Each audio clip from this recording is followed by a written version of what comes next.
we got off to a great start tonight in the first quarter. Their bench came in and just, kind of took the game over.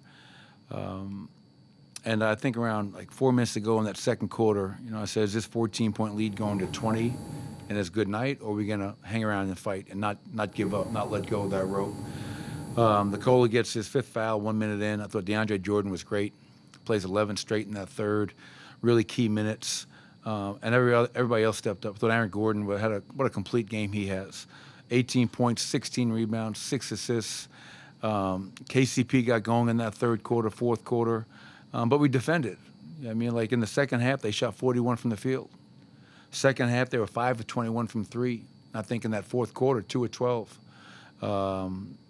Thank goodness that last one went out. I thought it was going in. It's funny. I told Nicola, I said, you can't trust the refs to call that foul in that situation. They haven't called it all night long. You got to be smarter than that. And thank goodness, we come out with the win. But I just felt a lot of guys stepped up. They believed. They never gave in. I thought Bones had some great minutes. Offensively, that two-man game with Nicola was fun to watch. But I also felt like everybody was competing on the defense. Like they felt us in that second half. And that was my challenge at halftime, man. I said they got control of the game because they became the aggressor and had us on our heels. In the second half, probably midway through that third quarter, end of the third quarter, that flipped. We became the aggressor on both ends of the floor, and obviously that allowed us to come back from down 18 and get another road win. So couldn't be more proud of our guys. Character win, gutsy win. Once Jokic has the 5 fouls, and you're in the fourth quarter, how did you decide tonight when to put him back in?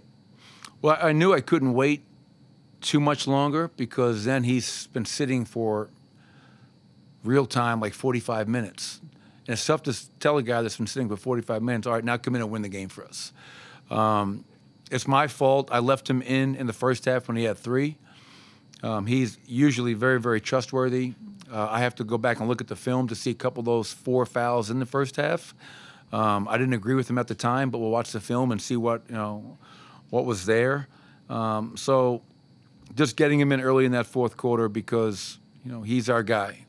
And I know that he does a really good job throughout his career of playing with 4 fouls, 5 fouls.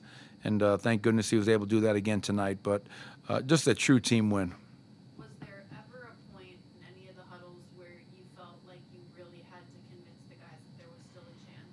And if there wasn't, why do you think that that's the makeup of the team? The only time where I could say that was potentially the case was in that second quarter. They scored 43 points in that second quarter. And we're just, Mathurin, what a hell of a player he is. Holy cow. But it was just, we looked shell-shocked. And I could see one time we turned it over and we had guys walking back, kind of dropping the heads a little bit, timeout. Hey, man, like now is not the time to give up. We have a whole half left. And there's still 3.5, 4 minutes to go in the first half. So that was the one time where I just kind of implored our guys, like, hey, don't give up. Keep on fighting, and let's see what can happen in the second half. And in this league, man, no lead is safe. We were up big early, and they went on a huge run, and then we came back in the second half. And again, a character win is how I'd best describe it. Go ahead. I was just going to say, you mentioned Bones and his impact in the game. I thought a big point was when he makes the 3 at the end of the third quarter. It seemed like it gave you some momentum. What did you think about that play? Oh, of course. I think you always want to. Like, one thing we always talk about, Chris, is closing the quarter, winning that last 2-3 minutes to take the momentum into the next quarter. And obviously, Bones has 16 points off the bench, and that was a big 3 to kind of. And then KCP gets it going. We run a couple ATOs, and he starts going in. You could just see the belief rising, and then all of a sudden, they were the guys that were on their heels and saying, "What's going on?" And when you have 2 evenly matched teams, and my father told me this many, many years ago, when you have 2 evenly matched teams, the most aggressive team is going to win. Simply stated, they're a good team, we're a good team, and I felt when they got the lead in the first half, they were the aggressor. When we came back in the second half, simply stated, we were the aggressor. And now the challenge is to do that as close to 48 minutes as possible. Michael, speaking of the aggressor, what did that fan say to you, if you can shed any light?